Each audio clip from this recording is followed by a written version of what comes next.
అందరికీ నమస్కారం. కొత్త కథలోకి స్వాగతం. ఈ కథ పేరు ఎదురిల్లు. రచన హంసలేఖ. ఆంధ్రభూమిలో 2005లో ప్రచురింపబడింది. చదువుతున్నది దేవి. కథలోకి వెళ్దామా మరి? బాల్కనీలో ఉన్న చైర్లో కూర్చుని తనువుకి ఎంతో హాయి గలుపుతున్న వాతావరణాన్ని ఆస్వాదిస్తూ తన ఇంటి గేటుకు అవతల కాస్త దూరంలో ఉన్న ఇంటికేసి పరిశీలనగా చూడసాగాను. ఆ ఇంటి తలుపులు మూసున్నాయి. అయినా ఎంతో అపరూపమైన వస్తువును చూస్తున్నట్టు నా కళ్ళు ఆ ఇంటి మీదే ఉన్నాయి. అప్పటికే మేఘాలు దట్టంగా అలుముకున్నాయి. అవి కరిగి జల్లుగా కురవడానికి ఆట్టే సమయం పట్టదు. గాలి ఉండి ఉండి వేగం పెరుగుతోంది. ఆ గాలికి ఊగుతున్న ముంగురులను సరిచేసుకుంటున్న నాకు ఆ ఆహ్లాదకరమైన వాతావరణంలో ఒక మంచి వేడి టీ తాగాలి అని అనిపించింది.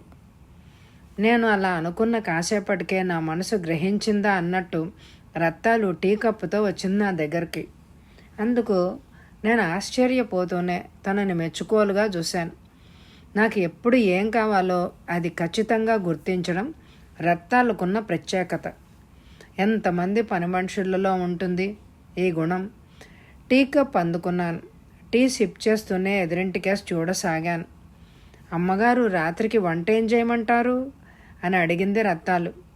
నేను ఒక్క క్షణం ఆలోచించి, ఈ రోజుకి ఏమీ వద్దులేవే రత్తాలు, నాకు అంతగా ఆకలైతే ఏదైనా రెస్టారెంట్ నుండి తెప్పించుకుంటాను. అన్నం ఏమైనా ఉంటే నువ్వు తీసుకెళ్ళు అని చెప్పాను.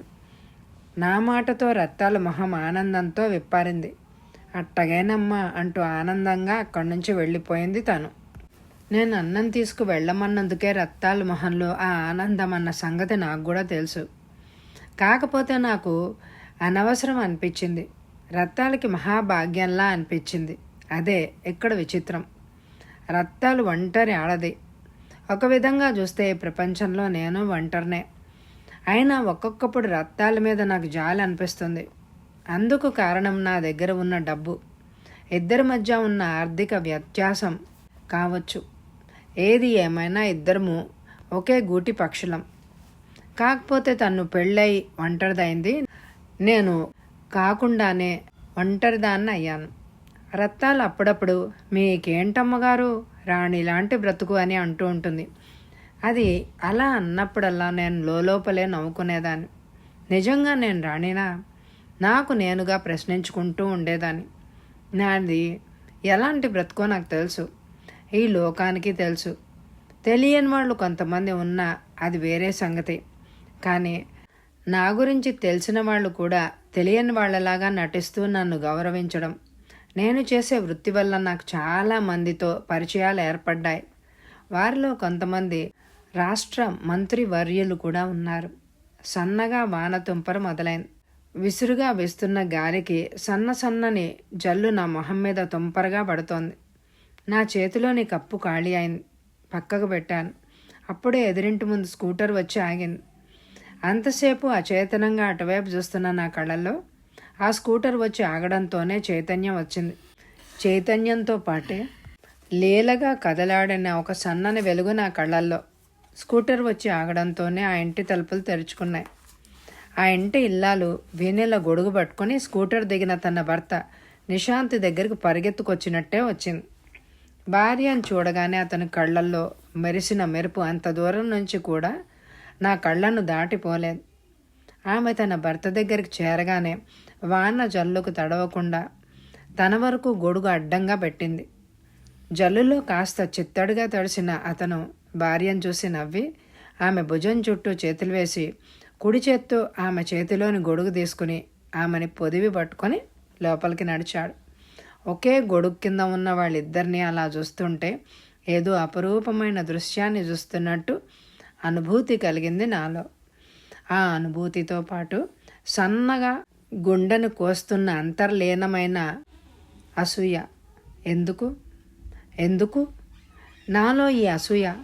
చిన్న వయసులోనే వయసుకు మించిన పరిపక్వత చెంది రాగద్వేషాలకు అతీతంగా నన్ను నేను తీర్చిదిద్దుకున్న వ్యక్తిత్వం నాది. అలాంటి నాలో కూడా ఈ అసూయ అన్నది ఉంది అంటే ఏమిటి దాని అర్థం? తనకు కూడా అలాంటి భర్త కావాలని, అంతే అపురూపంగా తనను కూడా చూసుకోవాలని, వారిలాంటి ఏ అరమరికలు లేని దాంపత్యం తనకు కూడా కావాలని నా మనసు కోరుకుంటోంది. ఈ జీవితానికి అది తీరదని నాకు తెలుసు. అందుకేనేమో ఆ వెనీలను చూస్తే ఆ అసూయ. వాళ్ళు లోపలికి వెళ్ళిపోయారు. నేను నా గదిలోకి వచ్చి బెడ్పై బోర్లా పడుకొని ఆలోచించసాగాను. గతం గాయాల పుట్టై మెదడును తొలుస్తోంది. ఎలా పెరిగాను నేను? 18 సంవత్సరాల వరకు కూడా ఎంతో అపురూపంగా గడిచిపోయింది తన జీవితం. అలాంటిది ఒక్కసారిగా ఎలా తలకిందులైపోయింది? బిజినెస్లో వచ్చిన భారీ నష్టంతో మా నాన్న గుండాగి చనిపోవడంతో మా కుటుంబం రోడ్డున పడ్డది. అంతవరకు కారు ఉంటే తప్ప బయటికి వెళ్ళని మేము చెప్పులు కూడా లేకుండా నడి రోడ్డు మధ్య నిలబడాల్సి వచ్చిన పరిస్థితి వచ్చింది. 18 సంవత్సరాలు ఉన్న నేను 15 సంవత్సరాల తమ్ముణ్ణి, 12 సంవత్సరాల చెల్లెల్ని, మమ్మల్ని కన్న తల్లి కోసం దేవుడిచ్చిన బ్రతుకును చావకుండా బ్రతకడం కోసం నేను ఒక వేశ్యగా మారాను.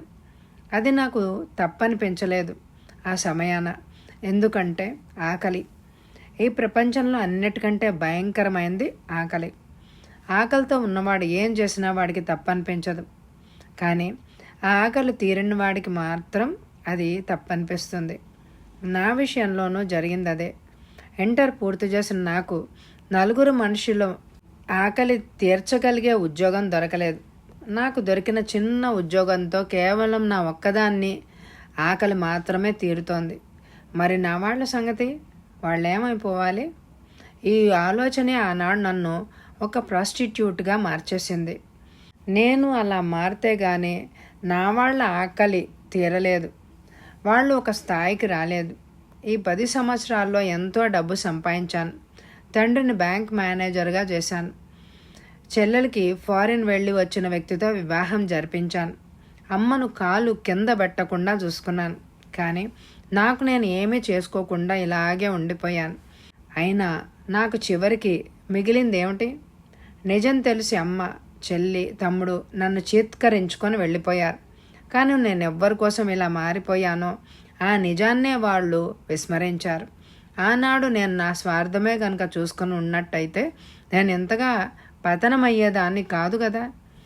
మరి ఆ కోణం నుంచి ఆలోచించలేకపోయారు నా వాళ్ళు. కేవలం వాళ్ళ కారణంగానే నేను చెడిపోయానని చెప్పడం లేదు నేను. మనిషి తన జీవితంలో జరిగిన మంచికైనా చెడుకైనా సాధించిన విజయాలకైనా అపజయాలకైనా తనే కారణం. ఎవరూ ఎవరిని చెడగొట్టలేరు. ఎవ్వరూ ఎవరిని బాగు చేయలేరు. ఎవరి కృషితో వాళ్లే బాగుపడతారు. ఎవరి వినాశనాన్ని వారే కొందెచ్చుకుంటారు. ఇది సత్యం. ఈ ప్రపంచంలో భస్మాసురులు ఉన్నారు, భగవంతుడు ఉన్నారు. ఎవరి వ్యక్తిత్వాన్ని బట్టి వాళ్ళు బయటకు వస్తూ ఉంటారు అని నమ్మేదాన్ని నేను. అలాంటి నేను నా పరిస్థితికి నా వాళ్లే కారణమని ఎలా అనగలను? కానీ నా బాధల్లా ఒకటే. వాళ్ళు ఎదుగుదలకి నేను ఒక పునాదిగా మారానన్న విషయం ఎందుకు అర్థం చేసుకోలేకపోయారు? ఎంత నిర్దాక్షిణ్యంగా నన్ను ఎందుకు ఒంటరిని చేసి వెళ్ళిపోయారు? నా కళ్ళల్లో కన్నీళ్లు తిరిగాయి. దిండులో తలదాచుకుని కరువు తీరా ఏడ్చాను. కన్నీళ్లు కష్టాలను తీర్చలేవు, కానీ బరువెక్కిన హృదయానికి స్వాంతన ఇస్తాయి అన్నది మాత్రం నిజం. అందుకే చాలాసేపటిదాకా అలాగే ఏడుస్తూ ఉండిపోయాను.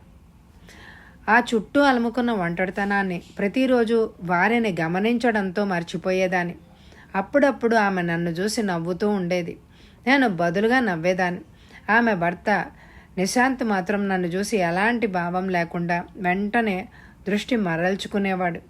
అది నా అహాన్ని పూర్తిగా దెబ్బతీసింది.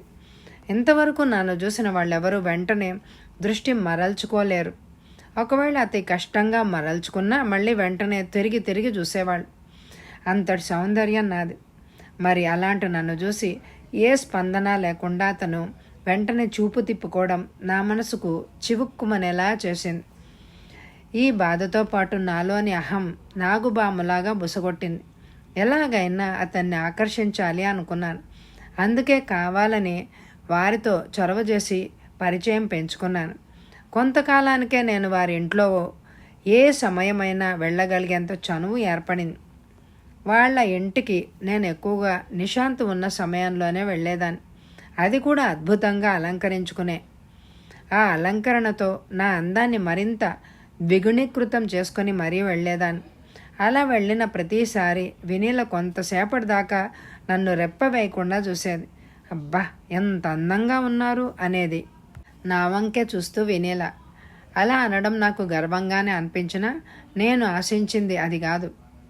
నా అందాన్ని చూసి నిశాంత్ కళ్ళలో మెస్మరైజ్ అయిన భావం నాకు కావాలి. కేవలం ఆ భావమే నా ఆహాన్ని తృప్తిపరుస్తుంది ప్రస్తుతం.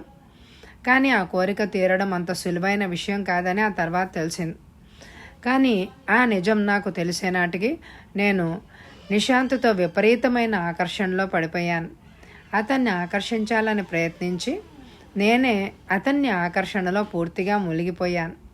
కనీసం ఒక్కరోజన్నా నిశాంత్ లాంటి వ్యక్తికి భార్యగా ఉంటే నా జన్మ ధన్యమైపోదు. భార్యను అంతగా ప్రేమించే వ్యక్తి సాన్నిహిత్యంలో ఒక్కరోజు గడిపినా అది నా అదృష్టమే. ఆ తర్వాత నేను చచ్చిపోయినా పర్లేదు. కానీ ఎలా ఎలా ఆ ఆశ నెరవేరేది? కానీ ఆ క్షణం నాకు తెలియదు తొందరలోనే నా కోరిక నెరవేరుతుందని. ఒకనాడు నేను ఊహించని విధంగా వినీల నా ఇంటికి వచ్చింది.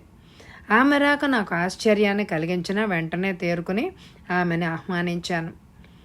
ఇన్నాళ్ల పరిచయంలో వాళ్ళని ఎప్పుడూ నేను నా ఇంటికి ఆహ్వానించలేదు. వినీల చెప్తోంది, ఆలేఖ్య గారు, మీరు నాకు ఒక సాయం చేయాలి. నేను అర్జెంటుగా మా పుట్టింటికి వెళ్లాల్సిన పని పడింది. తిరిగి 2 రోజుల్లో వచ్చేస్తాను. మా వారికి హోటల్ తిండి సరిపడదు. కాస్త వారికి వంటలో సాయం చేస్తారా? వినీల మాటలు ఎండి బీటలు బారిన నా హృదయంపై అమృతపు జల్లులే కురిపించాయి. ఆనందంగా అంగీకరించాను. మరోవైపు ఒంటరి భర్తకు అందమైన ఆడదాన్ని సహాయంగా ఉండమంటున్న ఆమెకు భర్తపై గల విశ్వాసానికి ఆశ్చర్యం కూడా కలిగింది. తెల్లవారి ట్రైన్కే వెళ్ళిపోయింది వినీల. నిశాంత్ వినీల ట్రైన్ ఎక్కించి రావడం బాల్కనీలోండి చూసి నేను వెనుదిరిగి నా గదిలోకి వెళ్ళి బాత్రూంలో తలారా స్నానం చేశాను. తర్వాత నాకు చాలా ఇష్టమైన వైలెట్ కలర్ షిఫాన్ చీర కట్టుకుని ఎక్కువ అలంకరణ చేసుకోకుండానే నిశాంత్ దగ్గరికి బయలుదేరాను. ఆ రోజు రత్తాల్ని పనిలోకి రావద్దని ముందే చెప్పేశాను. నేను వెళ్ళేసరికి నిశాంత్ వంటగదిలో ఉప్మా చేసుకునే ప్రయత్నంలో ఉన్నాడు. నేను చొరవగా అతని చేతిలోని గరిటె తీసుకుని, మీరు వెళ్ళండి, నేను చేస్తాను అన్నాను. పర్వాలేదు, వినీల అలాగే చెప్తుంది, మీరు కూర్చోండి, నేను చేసుకోగలను అన్నాడు మొహమాట పడుతూ. లేదు, మీరే కూర్చోండి, నేను చేస్తాను అని ఉప్మా చేయడంలో నిమగ్నం అయిపోయాను. అతను ముందు గదిలోకి వెళ్ళాడు. నేను ఉప్మా చేసి 2 ప్లేట్లలో పెట్టి ముందు గదిలోకి వచ్చాను. నన్ను చూసి చదువుతున్న పేపర్ పక్కన పెట్టాడు నిశాంత్. 1 ప్లేట్ అతని చేతికిచ్చి నేను 1 ప్లేట్ తీసుకుని అక్కడే ఉన్న సోఫాలో కూర్చున్నాను. అతనితో కలిసి అలా టిఫిన్ చేస్తుంటే ఎంతో ఆనందానికి గురైంది నా మనసు. టిఫిన్ అయ్యాక అన్నం కూర చేసి అతని క్యారేజీ సర్దాను. మీరు మరీ శ్రమ తీసుకుంటున్నారు, నాకు ఇబ్బందిగా ఉంది అన్నాడు. ఇందులో శ్రమ ముందు నిశాంత్ గారు, నాకు ఎలాంటి ఇబ్బంది లేదు. పైగా మీతో ఇలా సన్నిహితంగా ఉండడం నాకు చాలా ఆనందంగా ఉంది. అతని కళ్ళల్లోకి చూస్తూ అన్నాను.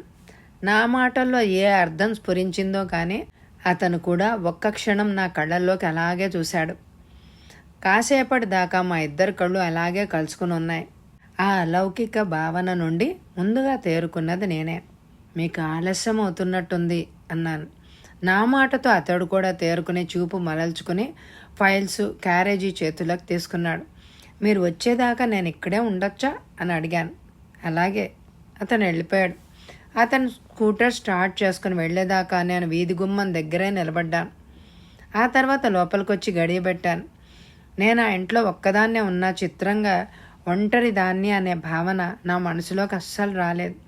సాయంత్రం 5 అయిందంటే అతను తిరిగి వస్తాడు. అతనికే ఎదురుచూపులో మనసు దివ్యానుభూతికి లోనవుతూ ఉంటే ఇక ఒంటరితనం ఎందుకు జ్ఞప్తికి వస్తుంది? సాయంత్రం ఇంటి ముందు స్కూటర్ ఆగిన శబ్దం వినిపించగానే నాకే తెలియని ఆనందంతో పరిగెత్తుకుని వెళ్ళి తలుపు తీశాను. నేనెవరిని? అతనెవరు? అసలు నేనెందుకున్నాను ఇంట్లో? నాకు ఏం కాని మనిషి కోసం నేనెందుకు ఎదురు చూస్తున్నాను? ఎందుకు ఇలా పరిగెడుతున్నాను? ఈ ప్రశ్నలేవి నా మనసు నన్ను అడగలేదు ఆ క్షణం. అందుకే నేను అంత ఆత్రంగా పరిగెత్తాను. తలుపు తెరవగానే అతను లోపలికొచ్చి గుడ్ ఈవినింగ్ అన్నాడు నవ్వుతూ. మీరు ఫ్రెష్ అయ్యి రండి, నేను ఈలోగా టీ తీసుకొస్తాను అన్నాను. అలాగే. అతను బాత్రూంలోకి వెళ్ళిపోయాడు. అతను ఫ్రెష్ అయ్యి వచ్చేసరికి నేను 2 కప్పులతో రెడీగా ఉన్నాను. రాత్రికి ఏం చేయమంటారు? 1 కప్పు టీ అతనికిచ్చి మరో టీ నేను తాగుతూ అడిగాను. ఏవండోయ్, మా ఆవిడ మిమ్మల్ని నాకు వంటలో సహాయం మాత్రమే చేయమంది, మీరేమో మొత్తం బరువంతా మీదేసేసుకున్నారు అన్నాడు నవ్వుతూ.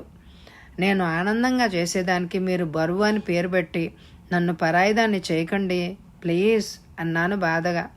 నా మాటలో ఏం ధ్వనించిందో కానీ అతను మాట్లాడలేదు. కాసేపటికి ఐఎమ్ సారీ అన్నాడు. ఇట్స్ ఆల్ రైట్ అని లోపలికి వెళ్ళిపోయాను.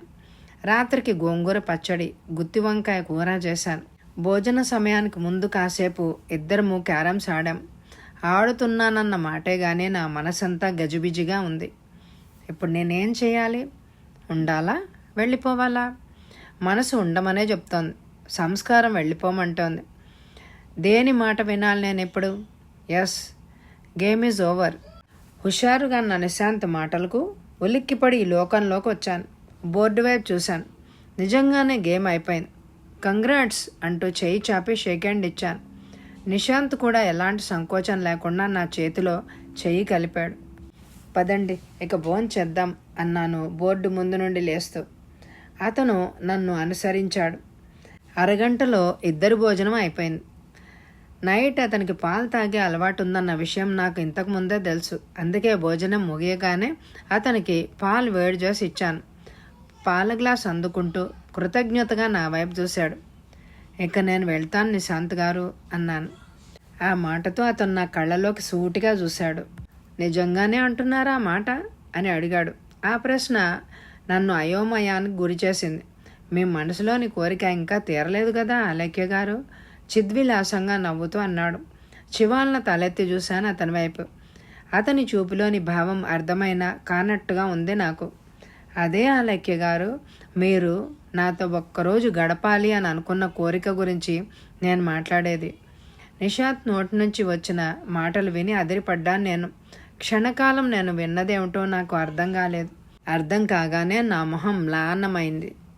నాకెలా తెలుసు అని అనుకుంటున్నారా? మీ కళ్ళలోని ప్రతి భావాన్ని నేను గుర్తించాను అలేఖ్య గారు. మీరు ఒక ప్రాస్టిట్యూట్ అని, కానీ ఇప్పుడు ఆ వృత్తి మానేశారని నాకు తెలుసు. ఇన్నాళ్ళు మీరు ఎదురు చూసింది నాతో ఏకాంతం కోసమే కదా. ఇంత మంచి అవకాశం చిక్కితే ఉపయోగించుకోకుండా వెళ్ళిపోతారే అని. నిశాంత్ మాటలకి ఈసారి నా మొహం కందిపోయింది. ఏమిట తన మనస్తత్వం? ఎన్నాళ్ళు తను ఎంత ఆకర్షించాలని చూసినా ఆకర్షింపబడని ఇతను ఒక్కరోజు పరాయి ఆడదాంతో ఏకాంతం చిక్కితే పక్క మీదకి ఆహ్వానిస్తున్నాడు. అంటే ఎన్నాళ్ళు అతని మంచితనం, భార్య మీద అతని ప్రేమ, నన్ను చేసిన నిర్లక్ష్యం ఇదంతా నటన. ఏమిటి మగాళ్ళ నైజం? ఇతని సంగతి సరే, మరి నా సంగతి ఏమిటి? నేను నిశాంత్తో గడపాలన్నది నిజమే, కానీ అది ఎలా? శారీరకంగానా లేక మానసికంగానా? ఏంటి అలేఖ్య ఇంకా ఆలోచన? నిశాంత్ మాటలతో తేరుకున్నాను. అతను నవ్వుతూ నా వైపే చూస్తున్నాడు. సమాధానం చెప్పకుండా వెనుతిరిగి వెళ్ళి నా చెప్పులు వేసుకున్నాను. అతను నా వంకే ఆశ్చర్యంగా చూస్తున్నాడు. నేను వెళ్ళేదాన్నల్లా వెనుతిరిగి అతని వైపు చూశాను. చూడండి నిశాంత్, నేను ఒక ప్రాస్టిట్యూట్ని అన్న విషయం తెలిసి మీరు నన్ను ఆహ్వానించారో లేక నేను మీ పట్ల ఆకర్షితురాలనయ్యాను అన్న విషయం గ్రహించి ఆహ్వానించారో నాకు తెలియదు, కానీ నేను మీ పట్ల ప్రత్యేకమైన అభిమానాన్ని ఏర్పరచుకోవడానికి కారణం ఖచ్చితంగా మీ రూపం మాత్రం కాదు, భార్య పట్ల మీకున్న ప్రేమకి. అందమైన ఆడది ఆసక్తి కనపరిచిన చలించని మీ వ్యక్తిత్వానికి మాత్రమే నేను ఆకర్షితురాలనయ్యాను. ఇంతవరకు మీ పట్ల నా అభిప్రాయం అలాగే ఉంది, కానీ మీ వ్యక్తిత్వం ఇంత చంచలమని తెలిసిన తర్వాత కూడా మీ పట్ల నా అభిప్రాయాన్ని మార్చుకోకుంటే నేను అసలు మనిషినే కాదు. ఒక నిమిషం ఆగాను. వినీలకి మీ మీద నా మీద ఎంత నమ్మకం ఉంటే మనకిలా ఏకాంతాన్ని కల్పించి వెళ్తుందన్న ఆలోచన మీకు లేకున్నా నాకుంది. మరో విషయం, భార్యాభర్తలుగా గడపడము అంటే కేవలం సెక్స్ అనుభవించడం కాదు. అలా అనుకుంటే అది మీ వ్యక్తిత్వ రాహిత్యానికి నిదర్శనం. మనసుకు సంబంధించిన ఆత్మీయత, అనురాగం, ప్రేమ అనే భావాలతో కూడిన మానసిక బంధం నాకు ఎవరితోనూ ఏర్పడలేదు కాబట్టి. కానీ భార్యాభర్తల విషయంలో అలా జరగదు.